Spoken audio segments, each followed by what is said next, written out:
की। मंच पे आसीन महाराष्ट्र के सह प्रभारी संघर्षशील नेता भाई गोपाल इटालिया जी, प्रदेश कार्यकारिणी के हमारे सम्मानित नेतागण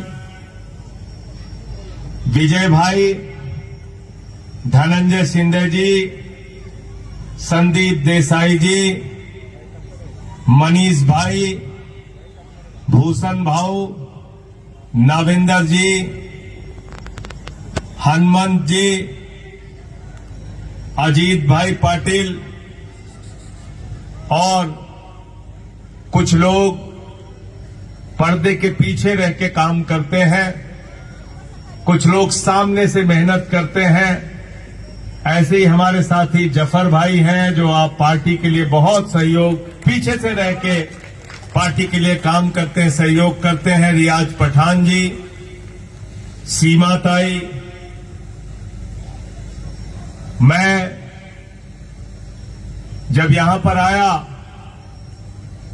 तो पिछले दिनों एक यात्रा हुई थी गोपाल इटालिया जी की, और आज की ये जो सभा थी, मैं ईमानदारी से बताऊं, मेरे मन में ये विचार था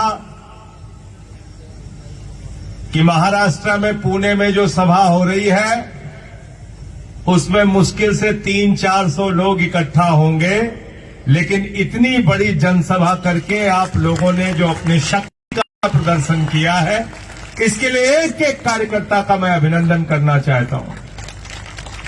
हमारे प्रदेश के संगठन मंत्री अजीत भाई और जितने कार्यकर्ताओं का भी नाम ले रहे थे कि 15 दिनों से उन्होंने लगातार मेहनत की, मैं सबका अभिनंदन करना चाहता हूं। ऐसे ही ताकत और मेहनत के साथ जुटे रहिए। जैसे पूरे देश के अंदर दिल्ली के बाद पंजाब और पंजाब के बाद गुजरात में आम आदमी की लहर पहुंची है, ऐसे ही महाराष्ट्र में एक दिन बड़ा परिवर्तन होगा। आज 10 साल 11 साल के सफर में अरविंद केजरीवाल जी के नेतृत्व में आम आदमी पार्टी ने वो गौरव हासिल किया जो आजादी के बाद किसी दूसरी पार्टी को नहीं मिला। मात्र 11 साल के सफर में दिल्ली में 3 बार सरकार बनाई, पंजाब में 92 सीटों के साथ सरकार बनाई, गुजरात जिसको कहा जाता है कि मोदी अमित शाह का गढ़ है, उस घर में भेद करके 14% वोट लेके 5 विधायक जिताने का काम किया, और गोवा जैसे सुदूर राज्य में 6.5% वोट लेके 2 विधायक जिताकर और साथ ही साथ राष्ट्रीय पार्टी बनने का गौरव हासिल किया। राष्ट्रीय पार्टी बनने का, राष्ट्रीय पार्टी बनने का। लेकिन जब ये पार्टी शुरू हुई थी, टोपी पहन के हम लोग निकलते थे, लोग हमारा मजाक उड़ाते थे। बीजेपी वाले हो, कांग्रेस वाले हो, कहते थे ये आम आदमी वाले, टोपी वाले, इनका तो पता नहीं चलेगा, ये तो राजनीति में आए हैं और गायब हो जाएंगे।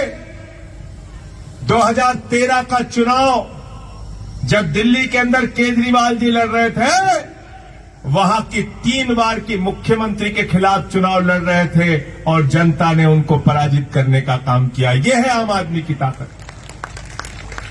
राखी बिल्लान एक सामान्य परिवार से निकली हुई, अखिलेशपति त्रिपाठी, संजीव झा, प्रकाश, कितने नाम लो, जनता ने खुद से चंदा भी दिया, नोट भी दिया, वोट भी दिया और चुनाव में जिताने का काम किया। बिल्कुल ठीक कह रहे थे गोपाल इटालिया। हम लोगों के लिए कोई रास्ता नहीं था, कहां जाए, कहां राजनीति करें, कहां टिकट मिलेगा, कौन विधायक सांसद बनाएगा। लेकिन वो सोच और विचार वो सपना सच करके कि आम आदमी का बच्चा भी विधायक, सांसद और मंत्री हो सकता है, वो सपना अरविंद केजरीवाल और आम आदमी पार्टी ने सच करके दिखाया। लेकिन आज इस मुल्क की जो हालत है, महाराष्ट्र की जो हालत है, आपके बैंक के पैसे पर तो डकैती डाल ही रहे थे ये भाजपा वाले, अब आपके वोट पे भी डकैती डालते हैं। जिसको विधायक जिताते हो उसके घर में ईडी सीबीआई भेज के उसको अपनी पार्टी में शामिल कर लेते हैं। डकैती हुई कि नहीं हुई महाराष्ट्र में? हुई कि नहीं हुई? क्या कह रहे थे फडणवीस जी? कह रहे थे अजीत पवार चक्की पिसिंग पिसिंग पिसिंग पिसिंग। कह रहे थे कि नहीं कह रहे थे? कह रहे थे ना। क्या कह रहे थे देवेंद्र जी? कह रहे थे अब दोबारा शादी नहीं करेंगे। अजीत पवार को एक बार उप मुख्यमंत्री की शपथ दिला दी, अब सरकार इनके साथ मिलके। कह रहे थे कि नहीं कह रहे थे? और क्या कहा हमारे देश के प्रधानमंत्री ने? भोपाल की रैली में कहा अजीत पवार ने घोटाला किया है, भ्रष्टाचार किया है, 70,000 करोड़ का घोटाला किया है, सिंचाई का घोटाला किया है, कोऑपरेटिव बैंक का घोटाला किया है, तमाम घोटाले किए हैं। और 3 दिन के बाद हमने देखा माला पहना के उन्हीं को उप मुख्यमंत्री बना दिया। बना दिया कि नहीं बना दिया? आपके वोट पर डकैती पड़ रही है। आप अपना वोट जिसको देते हो उन लोगों को तोड़ दिया जाता है। ईडी का दबाव बना के, सीबीआई का दबाव बना के, पुलिस का दबाव बना के। लेकिन इस देश के अंदर एक पार्टी है, आम आदमी पार्टी। यहां पे मनीष सिसोदिया जी की तस्वीर लगी है। देश के अंदर पूछो देश का शिक्षा मंत्री कौन है, कोई नहीं जानता। पूछो उत्तर प्रदेश का शिक्षा मंत्री कौन है, कोई नहीं जानता। पूछो गुजरात का शिक्षा मंत्री कौन है, कोई नहीं जानता। पूछो महाराष्ट्र का शिक्षा मंत्री कौन है, कोई नहीं जानता। लेकिन अगर पूछो दिल्ली का शिक्षा मंत्री कौन है, तो कश्मीर से लेकर कन्याकुमारी तक लोग कहेंगे मनीष सिसोदिया। क्यों कहते हैं मनीष सिसोदिया? क्योंकि अरविंद केजरीवाल के साथ कंधे से कंधा मिलाकर दिल्ली के अंदर बच्चों की तकदीर बदलने का काम किया। जब केजरीवाल जी मुख्यमंत्री बने, सरकारी स्कूलों को देखने जाते थे तो मकड़ी के जाले लगे रहते थे। छोटे छोटे बच्चे टाट पट्टी पर बैठ के पढ़ते थे। बच्चियों के लिए टॉयलेट का इंतजाम नहीं था। आज उन्हीं सरकारी स्कूलों में एयर कंडीशन कमरे आपके बच्चों की पढ़ाई के लिए केजरीवाल जी ने, मनीष सिसोदिया ने बनाया। स्विमिंग पूल का निर्माण किया, एथलीट के ग्राउंड बनाए, हॉकी के ग्राउंड बनाए सरकारी स्कूल में। प्राइवेट स्कूलों से नाम कटवाकर दिल्ली के अंदर मां बाप अपने बच्चों का दाखिला सरकारी स्कूलों में करवा रहे हैं। यह काम हुआ है हिंदुस्तान के अंदर, आम आदमी पार्टी ने किया। चले गए गोपाल भाई के राज्य में चुनाव लड़ने।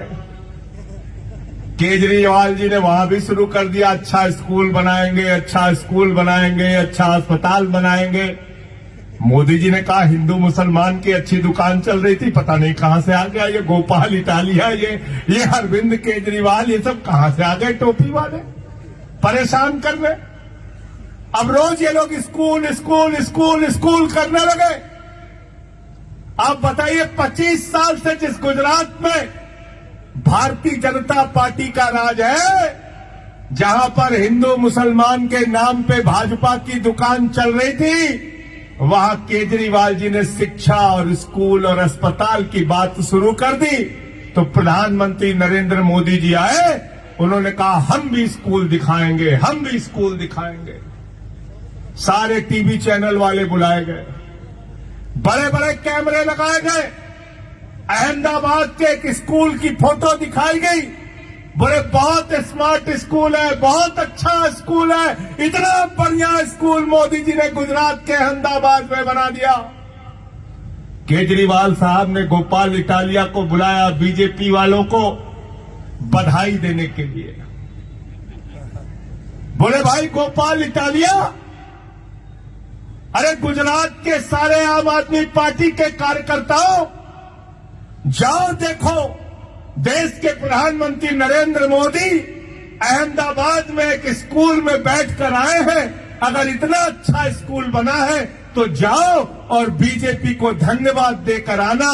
ये लोग टोपी पहनकर स्कूल देखने गए तो पता चला स्कूल का टेंट उखड़ के चला गया। गलत तो नहीं कह रहा हूं भाई? इटालिया जी, स्कूल उखड़ के चला गया था ना? स्कूल ट्रक पे लद के जा रहा था। ये लोग पहुंचे, बोले अरे बच्चे बच्चे, बोले बच्चे बच्चे कुछ नहीं, सब स्कूल ऐसे ही बना था। 25 साल में एक स्कूल नहीं बना पाए मोदी जी गुजरात में, जो गुजरात की जनता को, देश की जनता को दिखा सके। लेकिन अमेरिका के राष्ट्रपति की पत्नी जब हिंदुस्तान आती है तो मोदी जी कहते हैं चलो गुजरात का स्कूल दिखा दें, कहती है नहीं देखना। बोले योगी आदित्यनाथ ने बनाया है उसको दिखा दे, बोले नहीं देखना। बोले देवेंद्र फडणवीस ने बनाया उसको दिखा दे, बोले नहीं देखना। बोले शिवराज मामा ने बनाया उसको दिखा दे, बोले नहीं देखना। अरे बोले खट्टर ने बनाया उसको तो देख लो, उसने कहा बिल्कुल नहीं देखना। तो मोदी जी ने कहा मैडम आपको क्या देखना है? तो अमेरिका के राष्ट्रपति की पत्नी ने कहा केजरीवाल और सिसोदिया ने जो स्कूल बनाया है वो स्कूल देखना। 75 साल की राजनीति के बाद पहले लोग कहते थे अमेरिका से सीखो, अमेरिका से सीखो, अमेरिका से सीखो। केजरीवाल और आम आदमी पार्टी ने वो राजनीति की कि अमेरिका वाला कहता है केजरीवाल से सीखो, टेप टोपी वालों से सीखो, आम आदमी वालों से सीखो। और इसी के कारण मनीष सिसोदिया के ऊपर जांच चल रही है। वो स्वास्थ्य मंत्री सत्येंद्र जैन, कोरोना में उनके पिता की मृत्यु हो गई, बावजूद इसके तीसरे दिन निकल के लोगों की सेवा दिल्ली में कर रहे थे, उनको पकड़ के जेल में डाल दिया। हमारे कार्यकर्ताओं का उत्पीड़न करते हैं। 49 विधायकों के ऊपर मुकदमे लिखे, एफआईआर दर्ज की और उनको दबाव बनाकर कहा भाजपा में आ जाओ, तुम्हारे सारे गुनाह, सारी गलतियां जो तुमने किया भी नहीं है वो भी हम माफ कर देंगे। लेकिन हम लोग आम आदमी पार्टी के सिपाही हैं। एक भी विधायक दिल्ली और पंजाब में नहीं टूटा, तो दोनों के दोनों सरकारों के साथ, नेताओं के साथ, केजरीवाल और भगवंत मान के साथ एक एक विधायक मंत्री हमारा खड़ा है। इस तरह से उत्पीड़न किया जा रहा है। ईडी के जरिए, सीबीआई के जरिए सरकारों को तोड़ने का काम किया जा रहा है। पिछले 9 साल के अंदर भारतीय जनता पार्टी ने कितनी सरकारों को तोड़ा आपको याद है? अरुणाचल प्रदेश में विधायक तोड़ के सरकार बनाई, उत्तराखंड में विधायक तोड़ के सरकार बनाई, गोवा में विधायक तोड़ के सरकार बनाई, मध्य प्रदेश में विधायक तोड़ के सरकार बनाई, कर्नाटक में विधायक तोड़ के सरकार बनाई और महाराष्ट्र में विधायक तोड़ के सरकार बनाई। पूरे देश में भारतीय जनता पार्टी वाले विधायक तोड़ तोड़ के सरकार बनाते हैं। जनता इनको वोट नहीं देती, बावजूद इसके तोड़ फोड़ करके सरकार बनाते हैं। और किससे धुल देते हैं? कौन सा वॉशिंग पाउडर निकला है? कौन सा? Modi washing powder. 2014 के बाद इस देश में कौन सा वॉशिंग पाउडर निकला है? जोर से बोलिए। Modi washing powder. हत्या करो, डकैती करो, चोरी करो, बेईमानी करो, भ्रष्टाचार करो, जो कुछ भी करो, जैसे एक वॉशिंग पाउडर में लिखा रहता है सारे दाग चुटकियों में, तो मोदी जी का वॉशिंग पाउडर क्या है? सारे दाग चुटकियों में मिटा देते हैं। लेकिन आपके हिस्से में क्या आता है? न आपको शिक्षा मिल रही, न आपको पानी मिल रहा है, न आपको आपके फसल का दाम मिल रहा है। आपको सिर्फ गुमराह किया जाता है, आपको आपस में लड़ाने का काम किया जाता है। लेकिन याद रखना, नफरत की बुनियाद पे दुनिया का कोई मुल्क आगे नहीं जा सकता। भाईचारे की, एकता की बुनियाद पर यह देश आगे जाएगा। यहां पर लोगों को लड़ा कर तुम अगर सियासत करोगे, वो लंबी सियासत नहीं चलेगी। कहां से शुरू करें और कहां खत्म करें? वतन की जो हालत सुनाने लगेंगे तो पत्थर भी आंसू बहाने लगेंगे। वतन की जो हालत सुनाने लगेंगे तो पत्थर भी आंसू बहाने लगेंगे। अगर भीड़ में खो गई आदमियत तो उसे ढूंढने में जमाने लगेंगे। आदमियत का, मानवता का कत्ल किया जा रहा है। हिंदुस्तान का एक हिस्सा मणिपुर पिछले 4 महीने से चल रहा है। उसका सवाल मैंने पार्लियामेंट में उठा दिया तो मुझे भाजपाइयों ने सस्पेंड करके बाहर कर दिया। इतना ज्यादा डरते हैं, इतना ज्यादा डरते हैं। कहते हैं 56 बार घुसे संजय सिंह बेल के अंदर। मैंने कहा मोदी जी का 56 इंच का सीना है, उसका जवाब देने के लिए 56 बार घुसना पड़ेगा बेल के अंदर। और हम लोग डरने वाले नहीं है सस्पेंशन से, मुकदमे से, एफआईआर से। हम लोग डरने वाले नहीं है, इनसे लड़ना है। आज इस देश की एकता को बिगाड़ने का काम किया जा रहा है। ये वो मुल्क है जहां संकट मोचन के मंदिर में बिस्मिल्लाह खान की सहनाई बजती है। ये वो मुल्क है जहां मलिक मोहम्मद जायसी पद्मावत लिखते हैं। ये वो मुल्क है जहां मोहम्मद रफी गाना गाते हैं, सुख के सब साथी दुख में ना कोई, मेरे राम तेरा नाम एक साचा दूजा ना कोई। ये वो हिंदुस्तान है, विविधता में एकता वाला, भाईचारे वाला हिंदुस्तान। ये वो देश है जहां रसखान को पढ़ के हम भगवान कृष्ण के बारे में जानते हैं। इसलिए साथियों, हमको अपने काम के नाम पे आगे बढ़ना है। कहते हैं सब कुछ फ्री दे दिया केजरीवाल ने, बिजली फ्री दे दी, पानी फ्री दे दिया, शिक्षा फ्री दे दिया, इलाज फ्री दे दिया।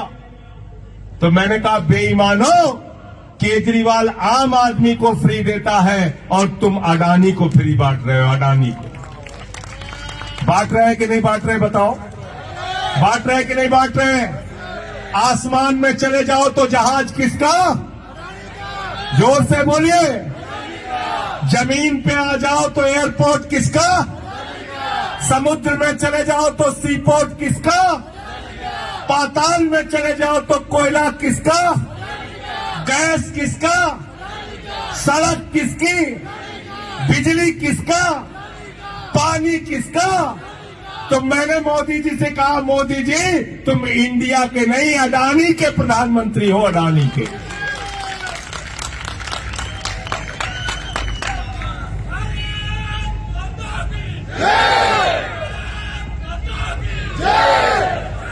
यहां धनंजय सिंधे जी बैठे हैं, सतीश जैन जी भी बड़े अच्छे जानकार हैं अर्थशास्त्र के।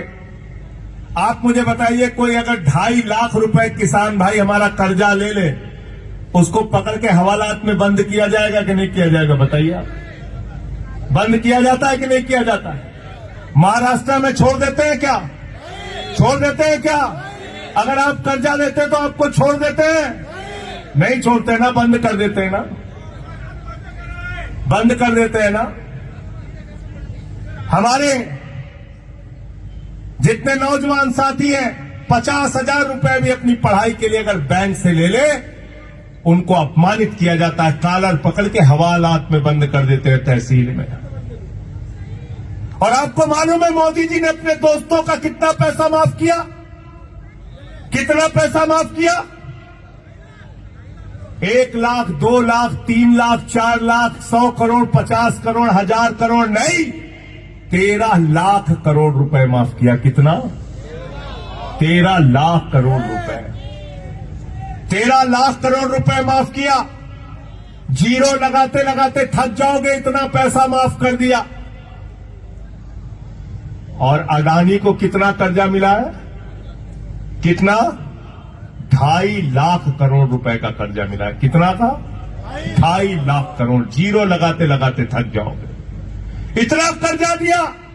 बताओ, 13 लाख करोड़ रुपए अगर महाराष्ट्र की तरक्की के लिए लगा दिया जाए तो किसान का खेत सूखा नहीं रहेगा और नौजवानों को रोजगार की कमी नहीं रहेगी और हमारे बच्चों को स्कूल और अस्पताल की कमी नहीं रहेगी। ये 13 लाख करोड़ रुपए जो दोस्तों का माफ किया, अगर उसको देश के लिए लगा दोगे मोदी जी, तो हिंदुस्तान दुनिया का नंबर 1 देश बन सकता है।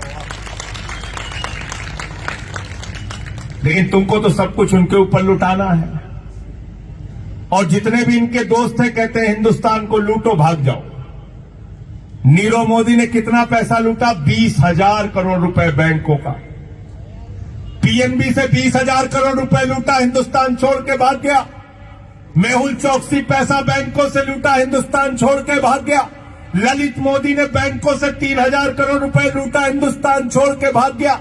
विजय माल्या ने 9,000 करोड़ रुपए बैंकों से लूटा, हिंदुस्तान छोड़ के भाग गया। नितिन संदेशरा ने 6,000 करोड़ रुपए बैंकों से लूटा, हिंदुस्तान छोड़ के भाग गया। अरे मैं पूछता हूं, ये बैंकों में किसका पैसा जमा है? नेताओं का, मोदी का, या इस देश के आम आदमी का, किसान का, मजदूर का? जो आपका पैसा है वो बैंकों में जमा है। आपके पैसे पर डकैती डाली जा रही है, लूट किया जा रहा है। आपका पैसा है कि नहीं बताओ? है ना? आप अपने सवाल पे सोचना शुरू कीजिए, अपने मुद्दों पर सोचना शुरू कीजिए। और आज तो मैं महाराष्ट्र के लोगों से कहने आया हूं, पीछे तक मेरी बातों का जवाब देना। मोदी जी कहते हैं, भाजपा वाले कहते हैं, हम हिंदुओं के लिए काम कर रहे हैं, हिंदू भाइयों के लिए काम कर रहे हैं, हिंदू भाइयों हमको वोट दे देना। कहते हैं कि नहीं कहते? बताओ, कहते हैं कि नहीं कहते हैं? अच्छा, हिंदुस्तान की बैंकों में जो सबसे ज्यादा पैसा जमा है, वो पैसा तो पारसी लोगों का सबसे ज्यादा जमा होगा मेरे ख्याल से। किसका जमा है? बौद्ध धर्म के मानने वालों का जमा है, सिख धर्म के मानने वालों का जमा है, ईसाई धर्म के मानने वालों का जमा है। सबसे ज्यादा बैंकों में किसका पैसा जमा है भाई बताओ तो? किसका? हिंदुओं का। किसका पैसा जमा है? हिंदुओं का। तो बैंकों में जो डकैती पड़ रही है वो किसके पैसे पे पड़ रही है? हिंदुओं के। अच्छा, हिंदुस्तान में सबसे ज्यादा संख्या किसानों की किसकी है? ईसाई की कि सिख की, मुसलमान की कि बौद्ध की? किसकी सबसे ज्यादा संख्या है? पीछे तक हाथ उठा के बताओ। हिंदुओं की। और फसल का दाम मांगने जाते हो, काले कानून के खिलाफ बैठते हो सड़कों पे, तो लाठियां सबसे ज्यादा किसको पड़ती है? किसको पड़ती है? हिंदुओं को। इस देश में सबसे ज्यादा बेरोजगार नौजवान कौन है? किस धर्म के लोग हैं बताओ? कौन है? हाथ उठा के बताओ। इस देश के अंदर सबसे ज्यादा शिक्षित बच्चे किसके हैं बताओ? इस देश में सबसे ज्यादा महंगाई की मार कौन झेल रहा है बताओ? तो जवाब तुमने दे दिया। बैंकों में डकैती होगी सबसे ज्यादा हिंदुओं के पैसे पे, बेरोजगारी की मार झेलेगा सबसे ज्यादा हिंदू, अशिक्षित रहेंगे बच्चे सबसे ज्यादा हिंदुओं के, किसान सबसे ज्यादा फसल के दाम के लिए लाठियां खाएंगे हिंदू, महंगाई की सबसे ज्यादा मार झेलेंगे हिंदू। और मोदी जी कह रहे हैं हम हिंदुओं का भला कर रहे हैं, हिंदुओं का भला कर रहे हैं, हिंदुओं का विनाश कर रहे हैं। बताओ हमको क्या कर रहे हैं? तो इनको सबक सिखाने के लिए तैयार हो ना? कहां सिखाओगे पहला सबक? कहां? वोट के जरिए। वोट के जरिए सबक सिखाना है। गुजरात वालों ने सबसे पहले कहां सबक सिखाया था? याद है किसी को? याद है? सूरत में। कहां सिखाया था? कहां सिखाया था? हाथ उठा के बताओ कहां सिखाया था? महानगर पालिका का चुनाव था, आम आदमी पार्टी को कोई जानता भी नहीं था। सूरत के लोगों ने कहा इस बार हम झाड़ू वालों का साथ देंगे, तुमको सबक सिखाते हैं। कितनी सीटें दी? 27 सीटें दी। वहां से आम आदमी पार्टी गुजरात में फैली, उसका विस्तार हुआ।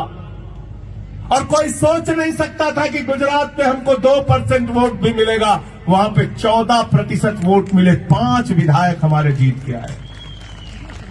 मैं महाराष्ट्र के बारे में क्या कहना चाह रहा हूं, समझ रहे हो ना क्या कहना चाह रहा हूं? अभी आ रहा है महानगर पालिका का चुनाव, सबक सिखा देना।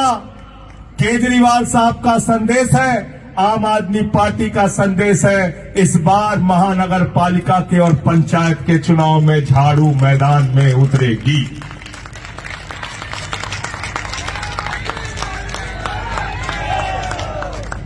झाड़ू मैदान में उतरेगी और शहरों में जो गंदगी है उसकी सफाई करने का काम कौन करेगा? सूरत में झाड़ू, उसके बाद मध्य प्रदेश में हमारी मेयर जीती, फिर दिल्ली के अंदर चुनाव हो रहा था, 15 साल से भाजपा वाले बैठे थे, दिल्ली की जनता ने झाड़ू मार मार के उनको वहां से निकालने का काम किया।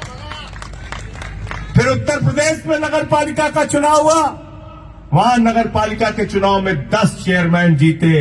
रामपुर जैसी सीट पे आम आदमी पार्टी का चेयरमैन उत्तर प्रदेश में जीता, 150 पार्षद जीते। फिर चंडीगढ़ में नगर निगम का चुनाव हो रहा था, नंबर 1 की पार्टी आम आदमी पार्टी चंडीगढ़ के अंदर बनी। चंडीगढ़ का चुनाव पंजाब के विधानसभा के चुनाव के पहले ठीक हुआ था, याद रखना।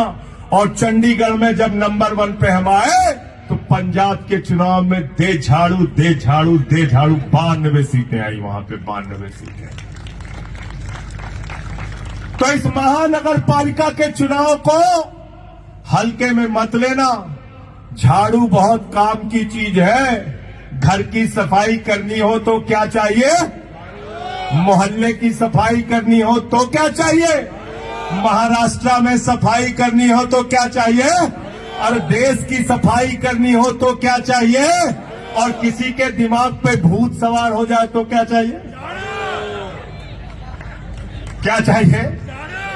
क्या चाहिए? भूत सवार हो जाए तो देखे हो गांव में ना, जब किसी को भूत सवार हो जाता पकड़ के सब लेके जाते हैं ओझा के पास, ओझा उसको मार झाड़ू, उसका भूत उतर जाता है। तो भाजपा के दिमाग पर सत्ता का जो भूत सवार है, वो झाड़ू मार के वो भूत आपको उतारने का काम करना है। करना चाहते हो कि नहीं करना चाहते?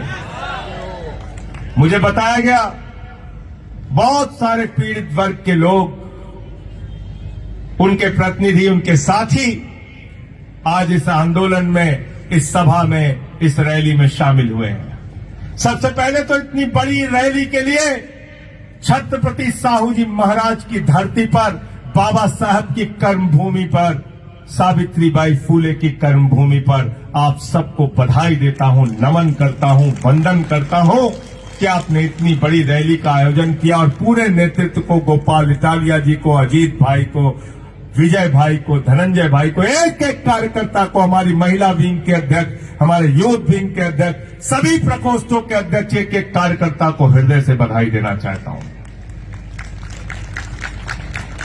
कई सारे मसले हैं।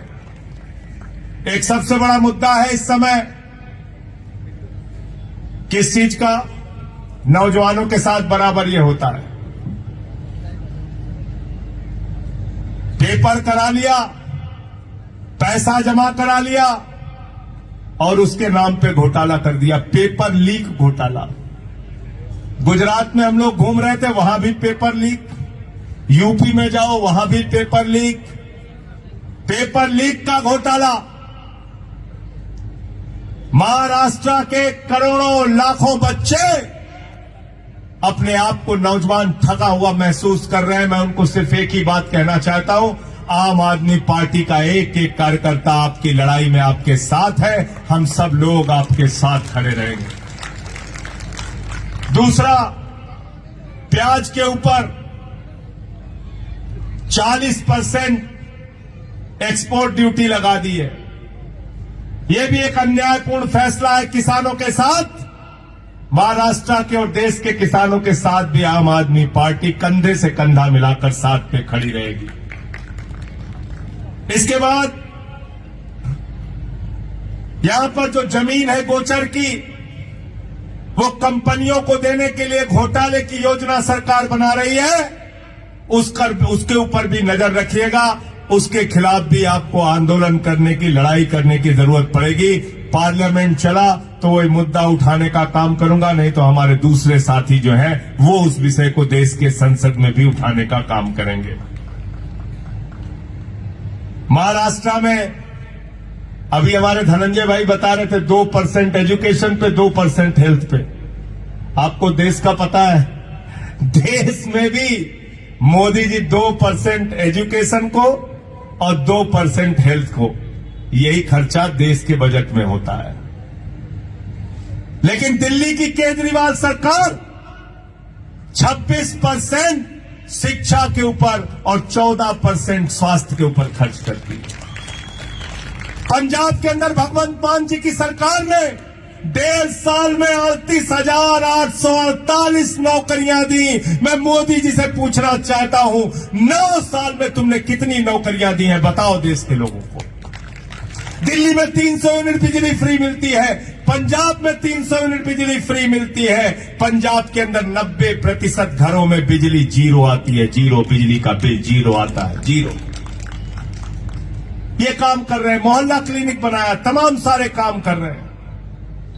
लेकिन आपको ये काम तभी जन जन तक पहुंचेगा, तभी महाराष्ट्र में सफलता मिलेगी जब आप अपनी शक्ति का प्रदर्शन करेंगे, अपनी ताकत का प्रदर्शन करेंगे, लोगों को अपने साथ जोड़ने का काम करेंगे। और इसलिए यहां पर जन शक्ति अभियान की शुरुआत आज से की जा रही है। एक एक कार्यकर्ता, हमारे नौजवान साथी हो, बुजुर्ग हो, माताएं बहनें हो, आप लोग इस जन शक्ति अभियान को पूरे महाराष्ट्र में फैलाइए। एक एक जन को अपने साथ जोड़ना है, अपनी शक्ति को बढ़ाना है और अपनी शक्ति बढ़ाकर भारतीय जनता पार्टी जैसी ताकतों को, जो आपको लूटने पर लगे हैं, आपके साथ भ्रष्टाचार करने पर लगे हैं, उनको देश की और महाराष्ट्र की सत्ता से आपको हटाना है। तैयार है इसके लिए? तैयार है? और आज की रैली का संदेशा आपके नेता अरविंद केजरीवाल जी तक भी मैं पहुंचाऊंगा। और जो अनुरोध आप सबका है, उनसे अनुरोध करूंगा कि वो महाराष्ट्र में अपना समय दें रैली के लिए, सभा के लिए। आप सबने इतना प्यार दिया, इतना आशीर्वाद दिया, इतना सम्मान दिया, इसके लिए मैं हृदय की गहराइयों से आप सबका बहुत बहुत आभार व्यक्त करता हूं। बहुत बहुत धन्यवाद, आपने यहां पर बुलाया और मुझे अपनी बात कहने का मौका दिया। जय हिंद, इंकलाब, इंकलाब, बाबा साहेब अमर रहे, महात्मा गांधी अमर रहे, छत्रपति साहू जी महाराज अमर रहे। धन्यवाद सर। यानंतर स्पर्धा